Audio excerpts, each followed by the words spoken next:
आज शिव महापुराण जी की कथा के क्रम में आज शिव महापुराण के पार्वती खंड के 54वां अध्याय, जिसका नाम है मैना द्वारा पार्वती को पतिव्रत धर्म का उपदेश देना।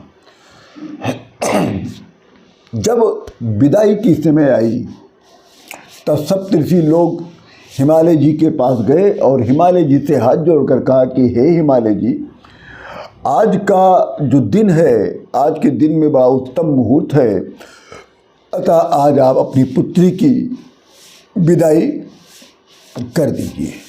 विदाई की बात सुनकर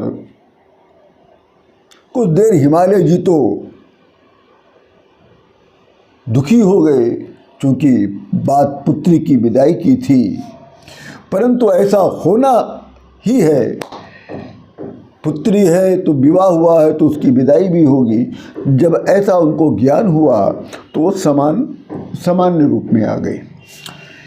तभी मैना देवी ने अपनी पुत्री को अनेक रत्नों और श्रेष्ठ वस्त्रों से अलंकृत किया।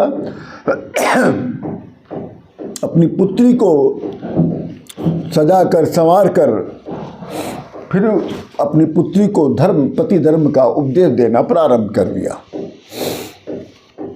मैना देवी कहती कि हे पुत्री पार्वती, इस जगत में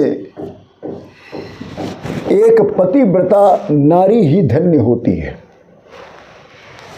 और इस जगत में सबसे श्रेष्ठ धर्म जो माना गया है वो पतिव्रत धर्म माना गया है। इसके अतिरिक्त और न कोई पूजा करने योग्य भी नहीं है। पतिव्रता नारी सभी लोगों में पूज्य होती है और पतिव्रता नारी ही सभी लोगों को पवित्र और उसके समस्त पापों को दूर करने में सक्षम होती है। अतः हे पुत्री, जो स्त्री अपने स्वामी अपने पति की परमेश्वर के समान सेवा करती है, वो स्त्री अनेक भोगों को भोग कर अंत में पति के साथ उत्तम गति को प्राप्त होती है। हे पुत्री, पतिव्रताओं का धर्म सबसे महान माना गया है। पतिव्रत धर्म जितना श्रेष्ठ है उतना श्रेष्ठ कोई और धर्म नहीं है। स्त्री को अपने पति को भोजन कराने के पश्चात ही उसको भोजन करना चाहिए। पति के सो जाने पर तब स्त्री को सोना चाहिए और पति के प्रातःकाल उठ जाने के पहले ही पतिव्रता स्त्री को उठ जाना चाहिए। स्त्री को पति के रहने पर ही अलंकृत रहना चाहिए, सज संवर के रहना चाहिए, और यदि पति परदेश चला जाए तो स्त्री को कभी अलंकृत नहीं रहना चाहिए। स्त्री को कभी भी अपने पति का नाम नहीं लेना चाहिए और पति के क्रोध होने पर भी स्त्री को प्रसन्न रहना चाहिए और प्रयत्न करना चाहिए कि उसके पति का जो क्रोध है कैसे शांत हो और शांत कर उसको प्रसन्न करना चाहिए। पतिव्रता स्त्री को चाहिए कि जैसे पति उसको बुलाए तो वो अपने सारे काम काज को छोड़कर पति के पास उसको चली जाना चाहिए। पति के न रहने पर पतिव्रता स्त्री को घर के दरवाजे पर खड़ी नहीं होना चाहिए और खड़ी होकर इधर उधर देखना नहीं चाहिए।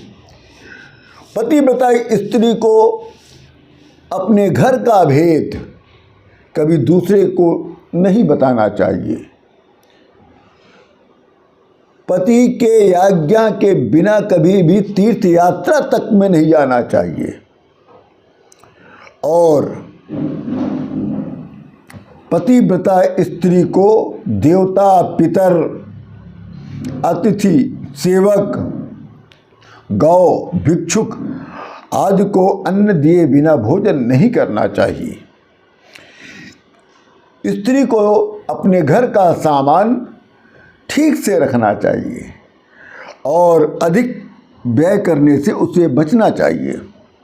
पति चाहे जैसा क्यों न हो, जवान हो, वृद्ध हो, रोगी हो, भिक्षुक हो, कुरूप हो, उसका अपमान नहीं करना चाहिए।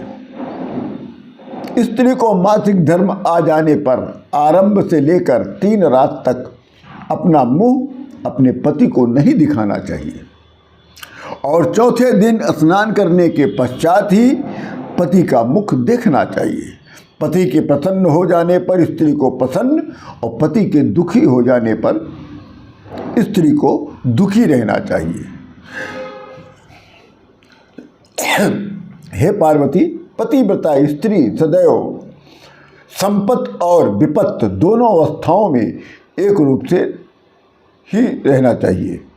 पतिव्रता स्त्री के पुण्य से उसके मातृवंश, उसके पितृवंश और उसके पति के वंश तीन पूर्वज स्वर्ग में सुख भोगते हैं। हे पार्वती, पतिव्रता स्त्री के 4 भेद होते हैं: उत्तम, मध्यम, निकृष्ट और अति निकृष्ट। अतः हे पार्वती, संसार के आचरण के अनुसार मैंने तुम्हें पतिव्रत के धर्म का शिक्षा दिया है, इसी के अनुसार तुम अपने पति के साथ जाकर रहना। इसी के साथ राम राम।